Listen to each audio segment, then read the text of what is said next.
अरे वाह, आज तो बड़े होशियार लग रहे हो। क्या कोई जादू का दूध पी लिया? अच्छा सुनो, एक सवाल।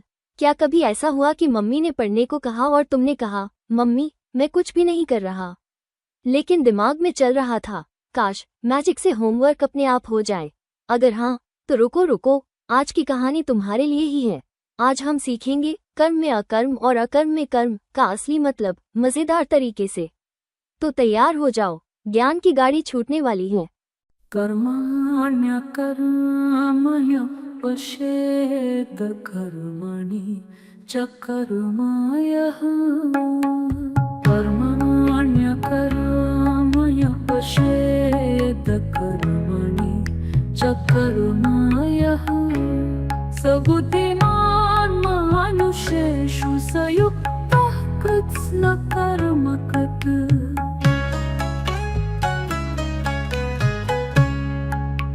इस श्लोक का हिंदी अनुवाद यह है, जो लोग बिना काम किए भी काम करने जैसा और काम करते हुए भी न करने जैसा समझते हैं, वे सबसे समझदार होते हैं।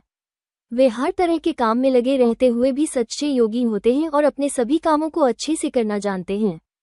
इस श्लोक की व्याख्या ये है, कर्म और अकर्म की कहानी। बच्चों, आज हम एक मजेदार कहानी से सीखेंगे कर्म में अकर्म और अकर्म में कर्म का असली मतलब।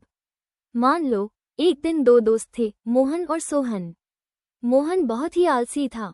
मम्मी कहती, बेटा होमवर्क कर लो, तो वो कहता, मम्मी मैं कुछ नहीं कर रहा। लेकिन असल में उसके दिमाग में कुछ और ही चल रहा था। वो सोच रहा था, काश जादू हो जाए और होमवर्क अपने आप हो जाए। बाहर से कुछ न करने का नाटक, लेकिन अंदर ही अंदर मन भटक रहा था। यही होता है अकर्म में कर्म। अब सोहन को देखो, वो भी अपना होमवर्क करता था, लेकिन मजे से।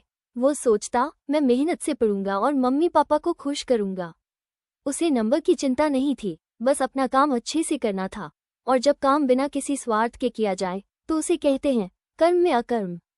भगवान श्री कृष्ण ने भी यही सिखाया, जो सही काम है उसे दिल से करो, लेकिन फल की चिंता मत करो।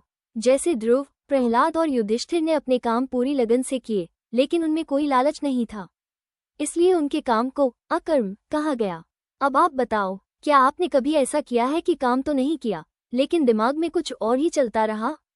या फिर कभी ऐसा किया कि बिना किसी इनाम की उम्मीद के अच्छे से काम किया? नीचे कमेंट में बताओ। और अगर आपको ऐसे मजेदार और ज्ञानवर्धक वीडियो देखने हैं, तो लाइक, शेयर और चैनल को सब्सक्राइब करना ना भूलें। जय श्री कृष्ण।